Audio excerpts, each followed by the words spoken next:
sejam bem-vindos a mais um encontro no Sala da Alma. É muito bom ter sua companhia, muito bom ouvir os comentários de vocês. Nós estamos para gravar alguns programas que nós ficamos de trazer assuntos aqui para vocês, então fiquem ligados, acompanhem, que em breve nós teremos aí vários assuntos que a pastora foi conversando aqui e vocês sugerindo aí com os comentários e então geraram estudos. Olá, pastora, tudo bem? Oi, Muzi, tudo? Então tá bom. Bom, se você perdeu algum dos nossos episódios, eles estão todos disponíveis nas redes sociais da Igreja, Igreja Caminho da Verdade. Nós estamos no YouTube, no Facebook e no Instagram. Então hoje nós temos um novo assunto, né, pastora? Vamos falar sobre o preço da liberdade? Isso, o preço da liberdade. Antes eu gostaria de ler um versículo, em João capítulo 8, versículo de número 32. E conhecereis a verdade vos libertará. Então vamos lá. O que nós precisamos entender em todo tempo é o preço da dignidade, né? Então existe uma distância muito grande entre soberba, arrogância e dignidade humana. A dignidade humana é algo que nós precisamos aprender a preservar em todo tempo, né? Porque o assombro e toda esse mecanismo de invadir as nossas privacidades emocionais e todo o nosso contexto de realização e de propriedade interna é uma máquina que vai longe, é uma coisa muito audaz, né, dentro de todos nós e fora. Então, eu começo a falar sobre a importância da dignidade e abrir mão da dignidade significa abrir mão dos direitos essenciais, dos meus direitos de indivíduo.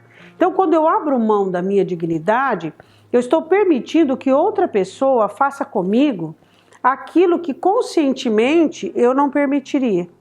Mas por quê? Porque de uma certa forma eu estou aprisionada a uma situação, a uma pessoa. Então eu como que permito aquela situação.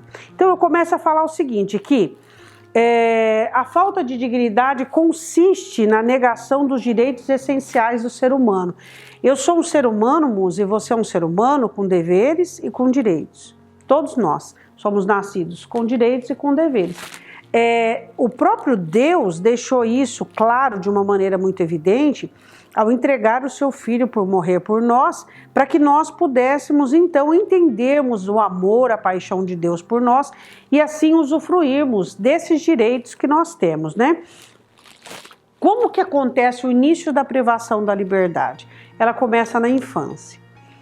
Muitos sentimentos inseridos no coração de uma criança vai dando a ela a noção de identidade, de formação de identidade, de essência ou de migração. Quando eu falo de migração, eu falo da criança ela receber uma certa opressão emocional e ela começar a coexistir a partir do adulto. Eu não estou fazendo uma apologia contra a obediência, não.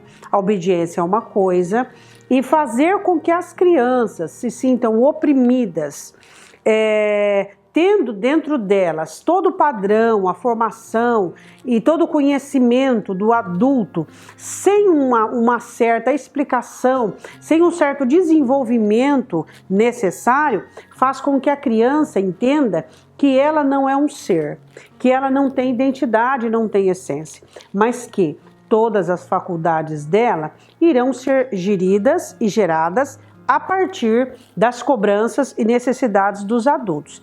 Então, o início da privação da liberdade, ela começa a partir da rejeição. Então, quando a criança ela não tem os seus direitos entregues a ela se sente rejeitada como indivíduo, como um ser humano. Então, ela começa a praticar ignorando as suas faculdades, ignorando a sua essência para viver em torno daquilo que o adulto predomina. Então, essa rejeição ela funciona como uma informação sobre sua desvalorização. Então, ela consegue entender que ela não é importante. Isso na criança é bem aceitável, porque o adulto identifica a rejeição. A criança não. A criança identifica métodos inseridos onde ela vai aderir e adequar-se. Pastora, então a senhora está falando lá do início E aí então a senhora falou sobre liberdade e direitos. Hoje as pessoas têm uma noção muito errada sobre liberdade, né?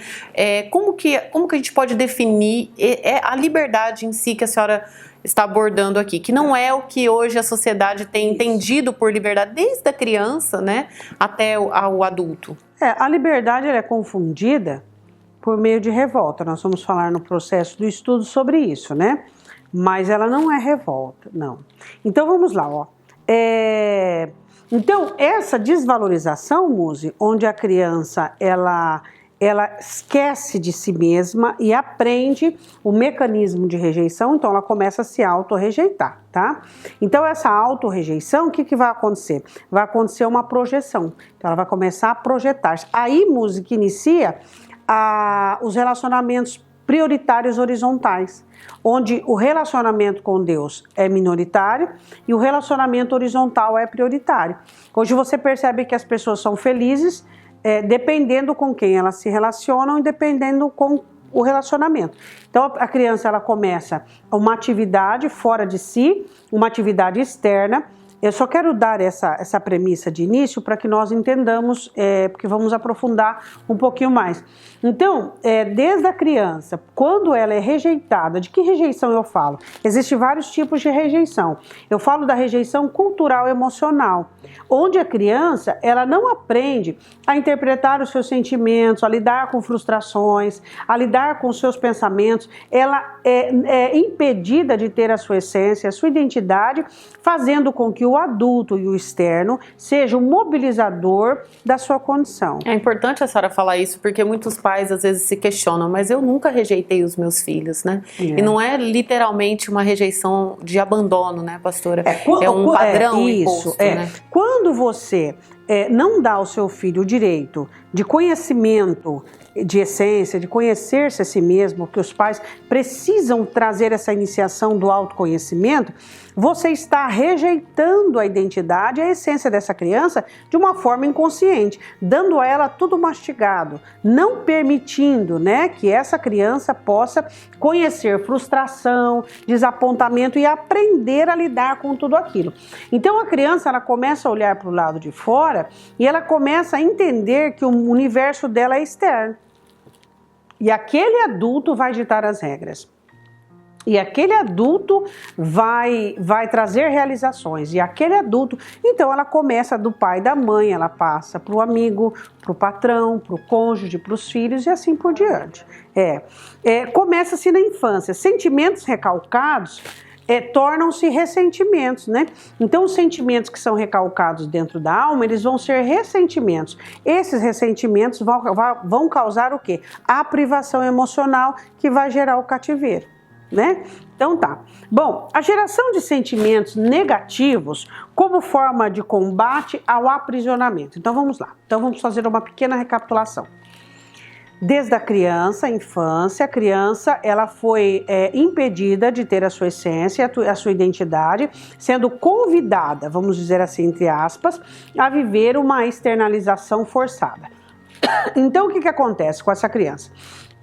Ela começa a ter sentimentos recalcados que geram ressentimento.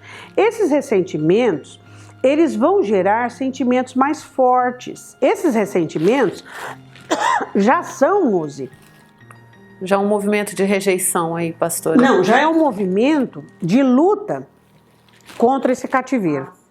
Só que como não existe habilidade, então vamos falar do adolescente, né? Por que o adolescente é tão revoltado? Porque ele olha para dentro de si e ele não consegue entender nada. Então tudo surge como uma volúpia e ele não consegue entender. Então a revolta, ela é a melhor saída, é a melhor opção para aquilo.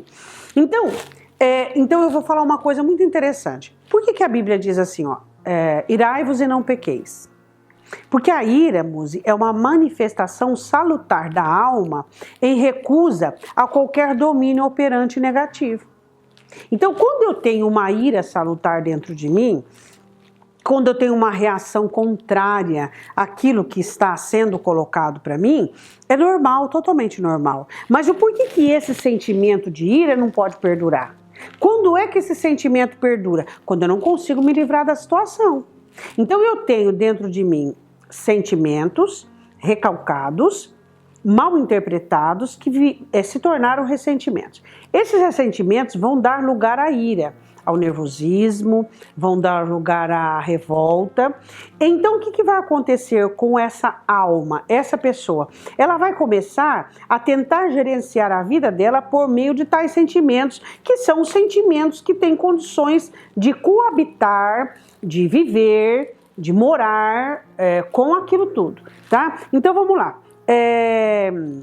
A autoconservação é uma coisa muito interessante que nós precisamos aprender a respeito de nós mesmos. Todos nós precisamos aprender a autoconservação. Todos nós precisamos entender sobre ela. Só que quando os sentimentos ficam dentro do coração, dentro da alma, gerando ressentimentos, esses ressentimentos vão gerar sentimentos como ira, revolta, raiva e assim por diante, nós vamos analisar a presença de alguns sentimentos dentro da alma. O primeiro é a autocomiseração. O que é a autocomiseração? A autocomiseração, ela é uma autocompaixão por si mesmo. O porquê que ela é gerada dentro de si? Funciona assim, eu vou explicar para você. Eu estou vivendo um aprisionamento. Eu estou vivendo uma opressão, já iniciada desde a infância por meio de um padrão familiar. O que acontece comigo aqui, na vida adulta? Eu não vou conseguir identificar o meu aprisionamento. Então, todo o meu relacionamento, ele será baseado em 3 níveis de aprisionamento, né? Então, existem os aprisionamentos mais fortes, que são o servilismo, e nós falamos alguma coisa sobre isso. Existe, e todo o meu relacionamento será padronizado com isso. O que eu vou gerar para que eu me sinta confortável com esse aprisionamento? O meu coitadismo, a minha vitimização. Então eu vou entrar no autocomiseração. Ah, eu sei, comigo não dá certo mesmo, né?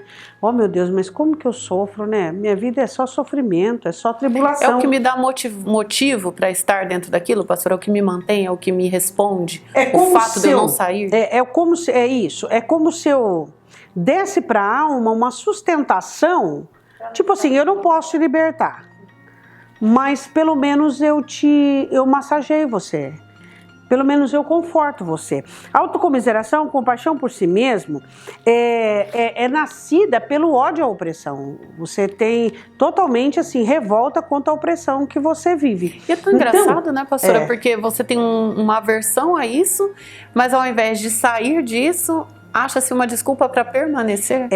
Cria-se recursos para permanecer, porque o aprisionamento, é uma coisa muito forte, né?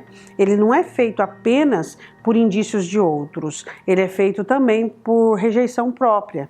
Então eu não sou aprisionado a uma pessoa ou a pessoas ou padrões alheios por conta apenas daquilo que as pessoas, por exemplo, que as pessoas querem inserir em mim. Não.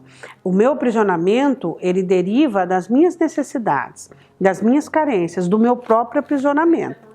Por isso que é tão difícil de sair dessa situação. Bom, eu alimento a minha alma de uma autocompaixão como, assim, como eu olhasse para ela e dissesse assim, já que eu não posso agir positivamente, então eu tenho compaixão de mim. Então aí entra os períodos de melancolia, os períodos de depressão. Não estou dizendo que toda depressão é sinônimo disso, não estou generalizando. Mas existem os momentos depressivos e todas essas situações. Então vamos lá, todo o cativeiro emocional, todo o aprisionamento emocional, ele gera a autocomiseração como uma satisfação indireta para a alma, como eu não posso te libertar, mas eu posso ter dó de você, tá? Aí nós poderemos dizer assim, né? Mas de onde vem o aprisionamento emocional? Da infância, dos padrões alheios inseridos onde a criança não recebe o direito de ser um ser humano, de ter identidade, de ter essência. Então essa criança, ela será aprisionada emocionalmente. Ela começa então a viver esse cativeiro já nesse primeiro relacionamento familiar. É desde o começo. É desde o começo. Eu falei sobre a autocomiseração como um sintoma, né, dessa situação emocional. O outro sintoma, Musa, é a ira. A ira, ela é bem localizada quando ela é uma forma de repulsa à opressão, né? Então, uma pessoa saudável, como que ela age? Ela não aceita, ela fica totalmente assim, avessa a isso. Não, eu não aceito essa opressão. Eu não aceito essa situação. Como é que eu posso permitir que uma pessoa venha definir, ou venha fazer, ou venha exigir tal coisa se... Então, uma pessoa racionalmente saudável, emocionalmente saudável, que ela consegue entender e se localizar dentro da situação.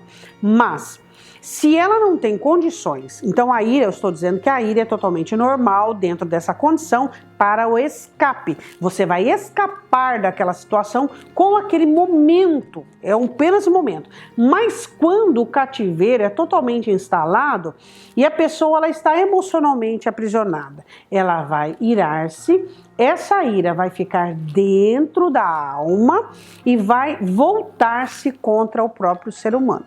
Aí ela vai ter desapreço por si, ela vai ter revolta contra si mesmo, ela vai desenvolver várias situações. Isso é uma amargura, né? Bom, nós falamos que a ira é um sentimento salutar, momentâneo para a liberdade, né? Quando nós olhamos e ficamos indignados, não, peraí, eu não tô aceitando isso aí, né? E você fica assim, você fala, não, meu Deus, mas o que é isso? Eu não posso aceitar isso. É uma ira dirigida à minha situação, isso, não ao próximo não ao com quem próximo, eu lido, né? É uma ira com respeito ao meu condicionamento, como eu posso me adequar ou me condicionar a tal situação. Então nós vimos a autocomiseração, que é um meio, vimos essa ira sem a potencialidade. Quando eu não tenho potencial para libertação, o que vai acontecer com essa ira? Ela vai ficar dentro de mim. E ela vai se tornar várias doenças emocionais, até mesmo doenças psicossomáticas que atingem o corpo, tá? Outra coisa é... A inércia diante da opressão, o que ela vai fazendo? Ela vai fazendo você perder o potencial e perdendo a força. Então você vai ficando irado, ficando revoltado, ficando abatido, vai gastando energia com aqueles sentimentos, não tendo atitude para livrar-se daquilo. O que você vai fazer? Enfraquecer cada vez mais. E esse enfraquecimento, o que ele vai gerar? Esse enfraquecimento ele vai gerar apatia, ele vai gerar a inércia, ele vai gerar vários desânimos, fontes de desânimos e coisas e tais. Pastora, o outro lado, a pessoa que faz parte desse jogo, nesse aprisionamento, ela tem consciência que ela mantém essas rédeas? Sobre o outro?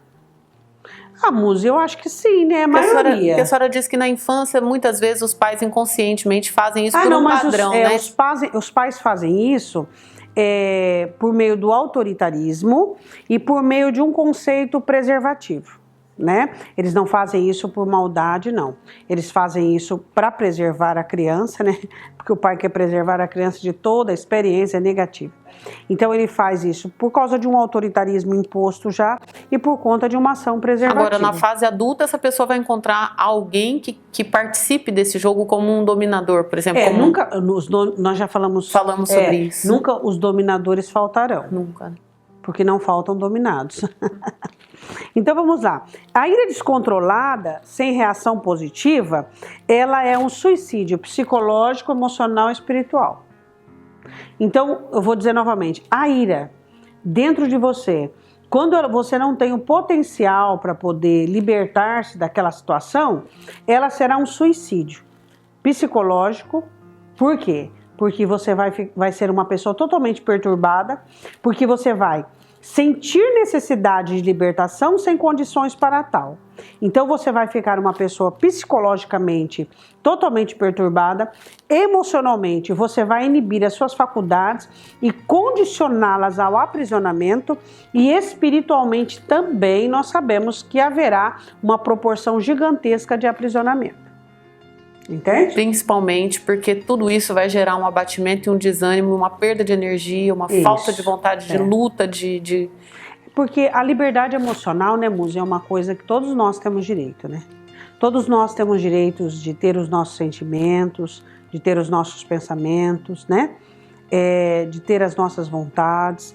E então aí, conscientemente, nós precisamos analisá-los, conscientemente nós precisamos entender isso, né?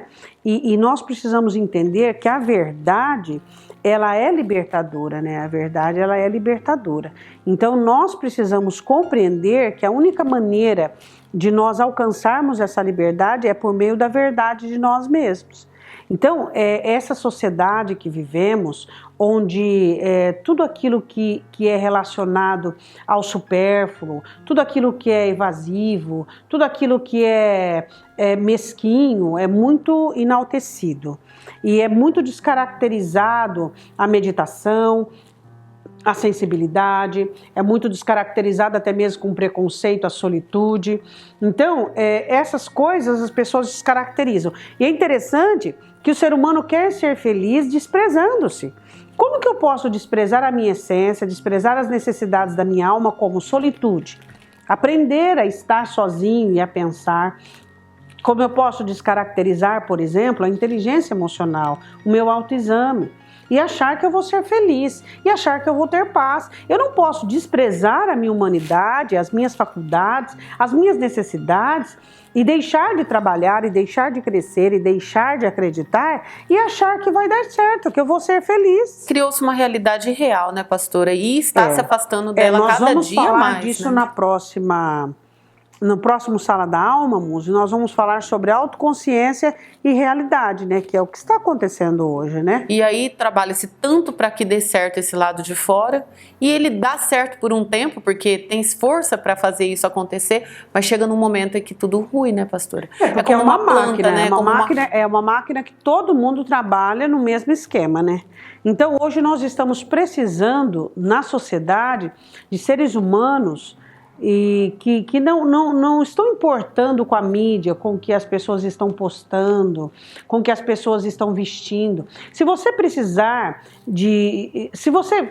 necessitar de vestir-se bem para que a pessoa tenha um bom conceito de você, essa pessoa não é seu amigo e ela não te interessa, porque você não é uma roupa, a roupa serve para cobrir a sua nudez. Então, são muitos conceitos que a humanidade, que a civilização criou, que traz o quê? Traz uma fuga iminente, né? E muito nociva dentro do ser humano. Então, quer dizer, hoje nós temos uma gama muito grande de pessoas aprisionadas emocionalmente sem se dar conta disso, né? Pessoas que não conseguem ter sentimentos produtivos, crescentes, sentimentos que façam bem para si mesmo, pensamentos construtivos que façam bem para si mesmos e ação construtiva. Então, gira-se em torno de uma máquina, de uma idealização que não está chegando a lugar algum. E estão se fabricando cada vez mais o lado de fora com realidades inexistentes, né, pastora, para que todo mundo possa viver. Como seria bom se a gente tivesse mais seres humanos que gostam de ser seres humanos e que trabalham para que esse ser humano desenvolva, né, pastora, aquilo que ele foi criado para ser. Apenas ser humano. Apenas ser humano. Né? Apenas ser humano. É a maior riqueza, é a maior preciosidade do ser humano. Apenas um ser humano. Então nós estamos falando que a ira descontrolada, ela não gera reação positiva e ela é um suicídio psicológico, emocional e espiritual. Aquele momento que você disse, Muzi, sobre a confusão da liberdade, a revolta ela é confundida com a liberdade, mas ela não é liberdade, né? A revolta é a pessoa atacar o sistema inserido, né? Então ela ataca o sistema, existem revoltos políticos, revoltos várias. Então a revolta ela não é a busca pela liberdade, a revolta é a manifestação do cativeiro. Quando eu me revolto, eu estou manifestando o meu cativeiro e a minha despotencialização em sair dele. Então a revolta é isso, é quando você assina a sua incapacidade de sair desse cativeiro. Entende? Quando eu tenho um adolescente, então, dentro de casa, pastor, e ele manifesta esse cativeiro nesse sistema de revolta, como pai e mãe, qual que é meu pensamento primário ali? É complicado porque você pega uma situação no meio, né? Então, o adolescente revoltado, ele é problema desde a infância. Então, não tem como nós analisarmos isoladamente uma revolta na adolescência, na puberdade, porque isso vem desde a adolescência. Mas né? ele já de início, ele já é um Uma manifestação desse cativeiro. É uma manifestação do cativeiro próprio. Então, por isso que ele tem revolta. Ele se revolta contra os pais, ele se revolta contra a ordem. Por quê? Porque naquele momento ele se dá presente, se dá a entender que ele tem uma identidade, que ele tem uma essência, que ele é um ser humano com regras alheias. Então ele não foi desde criança aprendendo a pensar o certo, aprendendo a ponderar no certo. Ele foi inserido aquilo que nós dissemos inicialmente, né? Mas aí é um estudo bem complexo e isoladamente, cada um particularmente, cada história, cada ser humano é um ser individualmente, é um ser com cada história diferente e assim por diante, né? Bom, eu quero falar um pouquinho, Muzi, sobre o cativeiro emocional. Ele gera muito bloqueios, né? Pessoas, por exemplo, que têm bloqueios de aprendizado, pessoas que têm bloqueios, por exemplo, quando elas vão começar um novo trabalho, elas não conseguem exercer, elas sabem fazer o trabalho, mas não conseguem colocar para fora. Então, o cativeiro, ele gera muito bloqueio. Por quê? Porque ele perturba a mente. Então, ele é uma força, é uma coisa muito interessante, é uma força dentro de si contra si mesmo. Porque nenhum ser humano foi nascido para o cativeiro, moço. Nenhum ser humano. Então, quando o ser humano se dá e ele enxerga que ele não tem essa liberdade emocional, então você poderia dizer, pastora, mas a senhora está falando em cativeiro, mas e a liberdade emocional? O que é a liberdade emocional? Nós vamos falar um pouquinho adiante.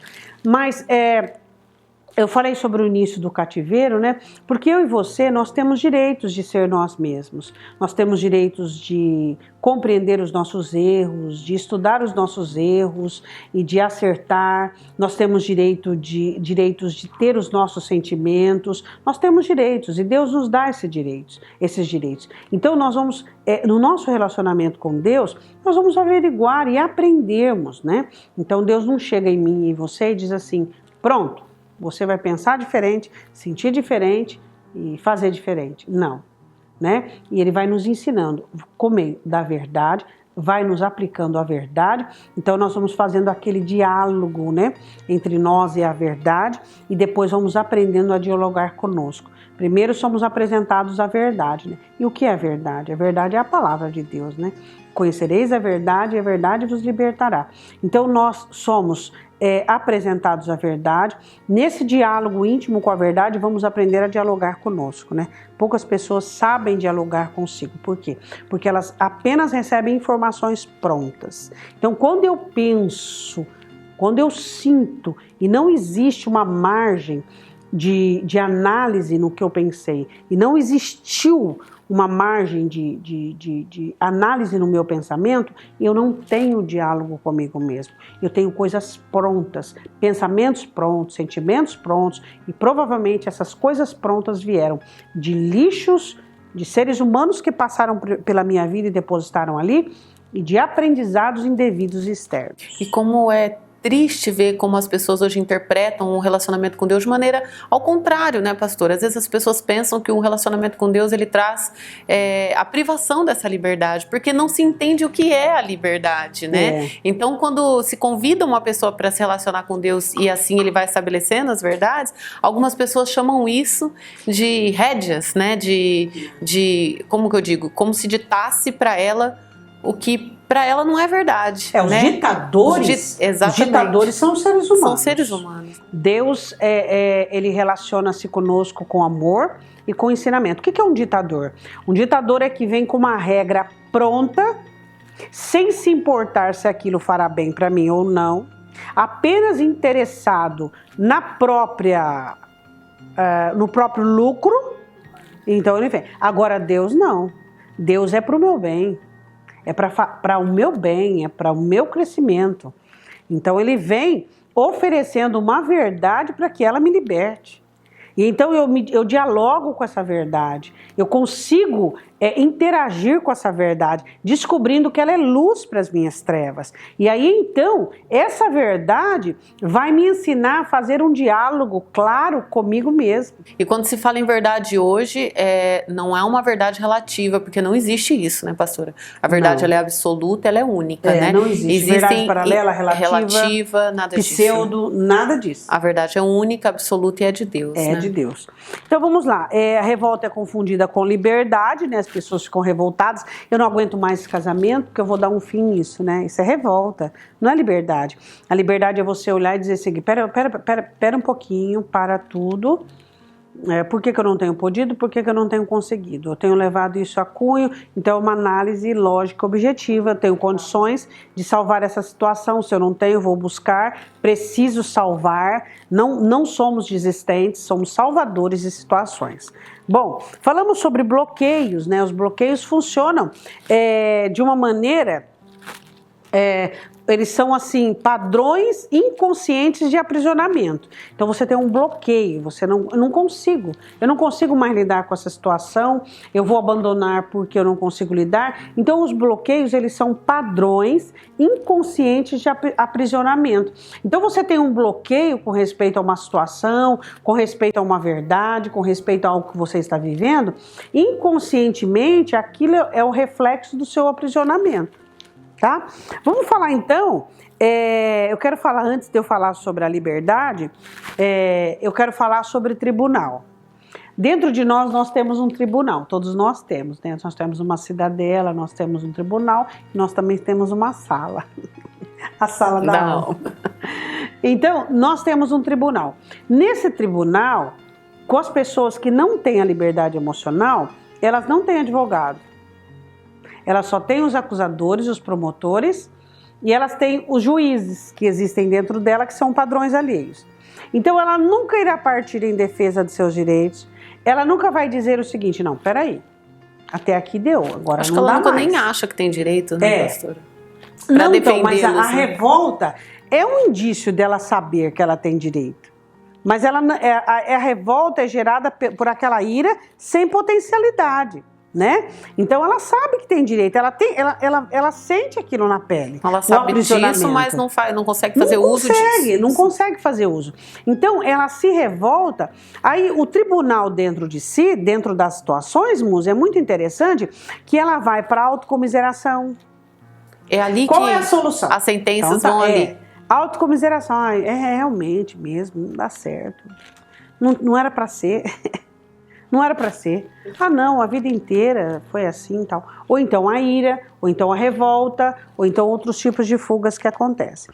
Então existe um tribunal dentro do aprisionado que ele nunca vai ter direito, ele nunca vai ter uma clareza, ele nunca vai ter uma lucidez exata dentro de seus direitos. Agora sim, vamos falar o que é liberdade emocional. Liberdade emocional só existe quando você consegue o exercício fatual e totalmente 100% das suas faculdades anímicas. Vamos lá, Musa, não dá para escrever. Não dá, eu vou tentar aqui resumir, pastor. Então vamos lá. Quando eu e você temos o exercício fatual, o que é fatual? No momento certo, na hora certa, adequadamente. Das nossas faculdades anímicas o que são? Meu raciocínio, meu sentimento e minha vontade. Então, eu tenho liberdade emocional. Se a minha mente, primariamente, trabalha para o meu bem, não para o bom, para o bem. Se os meus sentimentos trabalham para o meu bem, se a minha vontade trabalha para o meu bem, eu tenho liberdade emocional. Entendeu? A senhora falou uma frase duas palavras importantes nessa, e que aí divide muito esse assunto, que é o bom e o bem, né, pastor? O bom é o gostoso. O bom é o gostoso. Prazer. O conforto. Hedonismo. Bem. Escolhas, né? Coisas que... confrontos, crescimento, amadurecimento, condição, né? Estado de preservação, isso é bem. Então vamos lá. Primeiro, eu coloquei assim, a ação e reação das faculdades em dizer não e em se impor limites. Primeiro ponto. A ação ou reação das faculdades em dizer não. O não é salvífico. O não é salvífico. Quando você não consegue dizer não, ou quando você diz um não e fica constrangido e perde até o sono, isso é sinal de aprisionamento espiritual e emocional. Eu preciso entender que o não é salutar, que o não é um direito que eu tenho. Quando as minhas faculdades, elas me servem para que eu diga não e eu deixe bem claro às pessoas quais são os meus limites e até onde elas podem ir. Entende? Então a primeira ação não é saudável. O não é saudável. O não é saudável. O não é saudável, né? Segundo, a liberdade emocional, ela contribui diretamente com o seu crescimento e amadurecimento. A contrapartida, o aprisionamento, ele vai fazer o quê? Ele vai trazer um fortalecimento para o infantilismo e um retrocesso absoluto. Então a liberdade emocional, pessoas livres, elas crescem. Existe um estudo que pessoas que adquiriram liberdade em alguns pontos, elas começaram a aprender de uma maneira muito fácil aquilo que elas tinham bloqueio de aprendizado. Por quê? Porque a falta de liberdade, a falta de direitos, né, dessa dignidade que eu comecei a falar inicialmente, onde você permite que pessoas oprimem você, elas vão inibir o seu aprendizado, a sua potencialidade. Então, a liberdade emocional me faz crescer, ela me dá uma avidez por aquilo que é elevado, por aquilo que é alto, por aquilo que eu preciso para mim. Parece que a gente passa a olhar assim ao invés de assim. Isso, ao invés de ir para baixo, né? Então vamos lá. Agora eu quero falar de um tópico que será o assunto da próxima Sala da Alma. A autoconsciência, ao invés dos instintos. Então, quando eu sou uma pessoa aprisionada, eu não tenho autoconsciência. Eu não consigo identificar, eu não consigo examinar, eu não consigo julgar adequadamente. Eu ajo por instinto. O que é um instinto? O instinto é uma necessidade misturada a uma emoção, um sentimento. Então eu reajo. Nota esse, eu queria que você anotasse. Esse eu vou anotar. Tá. Então o instinto é uma necessidade sua que ela é unida, né? Os animais têm muitos instintos. É unida, então você age por instinto. É uma necessidade unida a um sentimento, né, de volúpia naquele momento. Então, quando você está aprisionado emocionalmente, você não consegue agir pela sua autoconsciência. Não, você age por instinto, né? A autoconsciência e a liberdade são duas coisas que andam juntos. Por isso que eu vou falar o próximo Sala da Alma sobre a autoconsciência e a realidade. Por quê? Porque não existe liberdade sem autoconsciência, moço. Então nós precisamos dessas outras informações para a gente continuar aqui esse caminho. Para a gente continuar, né? Menos conhecimento gera menos crescimento. Menos crescimento gera menos controle. Menos controle gera menos liberdade. Vamos repetir, Muzi? Menos conhecimento, menos crescimento. Menos crescimento, menos controle. Menos controle, menos liberdade. Deu para você entender? Ah, pastor, esse assunto ficou muito complexo, muito complexo. Então tá. Como que eu sei que eu sou aprisionada emocionalmente? Eu dei para você vários indícios. Mas eu posso dizer para você, quando aquilo que diz respeito ao outro ser humano é mais importante para você, os fetiches dele, os prazeres dele, as necessidades dele, é mais importante que a sua preservação.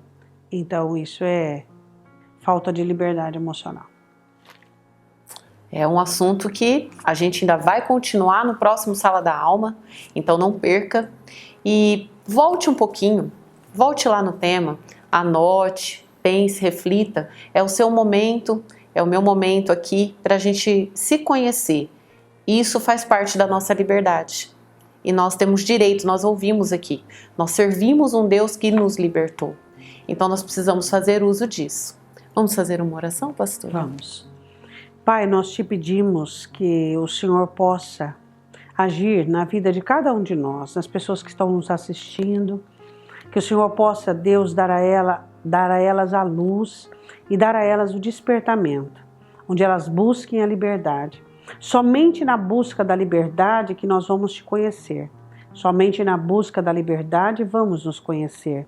E assim encontrarmos essa plenitude e essa realização que tanto faz bem à nossa alma. Visite, ó Deus, as almas perturbadas, angustiadas, revoltas por conta do cativeiro, Deus. Pessoas que já desenvolveram doenças físicas, doenças mentais, por conta desse cativeiro, por conta dessa privação de liberdade, eu te peço. Em nome de Jesus. Amém. Amém. Deus abençoe você. Até o próximo Sala da Alma.